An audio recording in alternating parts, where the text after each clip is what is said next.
Hello friends, welcome to Tridevi cooking channel.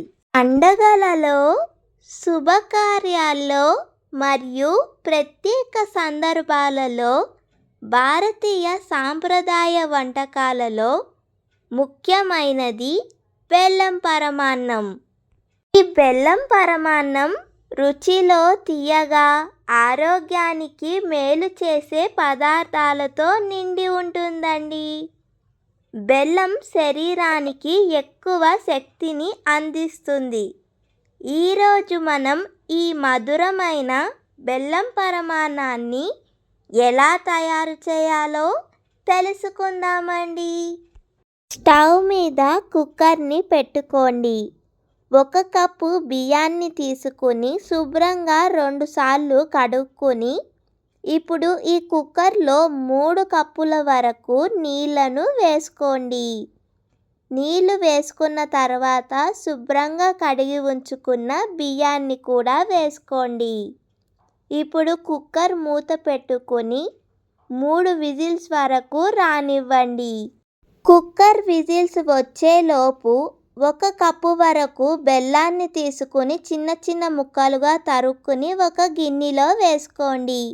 కొద్దిగా నీళ్లను కూడా వేసుకొని బెల్లం బాగా కరిగేంత వరకు కలుపుతూ కరిగించుకోండి.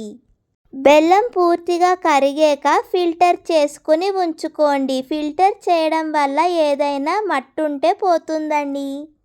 కుక్కర్ ప్రెషర్ పోయాక మూత తీసుకుని అన్నం పూర్తిగా ఉడికిందో లేదో ఒకసారి బాగా కలుపుకొని చూసుకోండి. అన్నం పూర్తిగా ఉడికాక దాంట్లో మనం ఫిల్టర్ చేసి ఉంచుకున్న 1 కప్పు బెల్లాన్ని వేసుకోండి. అన్నానికి బెల్లం అంతా పూర్తిగా బాగా పట్టేలాగా కలుపుకోండి.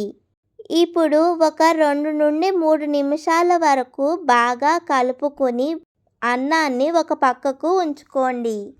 స్టవ్ మీద ప్యాన్ పెట్టుకుని సగం కప్పు వరకు నెయ్యిని వేసుకోండి. నెయ్యి బాగా కాగాక జీడిపప్పు పలుకులు, కిస్మిస్ పలుకులను వేసుకోండి. కిస్మిస్ పలుకులు, జీడిపప్పు పలుకులు కొద్దిగా బాగా దోరగా వేగాక వాటిని మనము ముందుగా సిద్ధం చేసి ఉంచుకున్న బెల్లం పరమాన్నంలో వేసుకోండి. ఒకసారి బాగా కలుపుకోండి. ఇప్పుడు సగం టీ స్పూన్ వరకు ఇలాచీ పొడిని కూడా వేసుకోండి. ఇలాచీ పొడి కూడా ఒకసారి బాగా కలిసేలాగా కలుపుకోండి.